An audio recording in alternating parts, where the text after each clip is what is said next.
Hi teachers. A lot of times it can be tricky to have younger students transition from one activity to another because they have such a tendency to want to start talking when you ask them to do anything. So a couple of tips that I've found are helpful are to tell the students how the transition should look, how it should sound, and in how long. For instance, if I were going to have the students take out whiteboards, I would say, students, in just a moment, you're going to take your whiteboards out of your desks. You're going to do this without talking. That means your mouth is not moving.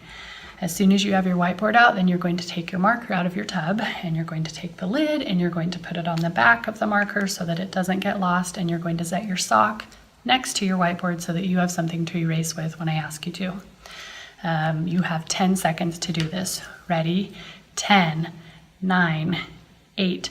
And I'm really obvious about how I count down. However, I've found that if you count down for every transition the entire year long, it gets exhausting for me as a teacher, and I think it becomes kind of annoying to the students. So what I like to do within the first week or so is tell the students, you know what, you guys are doing so well at transitioning, you're going so fast. I wonder if you could do it this quickly without me even counting down. And from that point on, then I start to trade countdowns for praise of students who are meeting my expectations. So go ahead and take out whiteboards, get ready to write, holy cow, Connor going super fast. I can see that Taya is right with me. Whoa, Cole is going super quietly.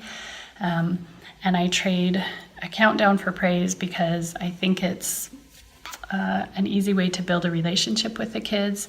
It's an easy way to recognize them individually and give them a little bit of individual attention, and it's not quite so annoying to me and to them to always say 10, 9, 8. So you will see that today, how we transitioned to the new transition. Here's what I want to do. Can I see, I'm gonna try not counting down. Usually when we take stuff out of our desk, I go 10, 9, 8 to see how quickly, if we can do it before I get to 1. I'm gonna see, even without counting, how quickly you can still do it. Whiteboard, marker, sock, go. Oh, Lillian, that was so fast. Connor going super quietly. Cole going quickly. Perfect.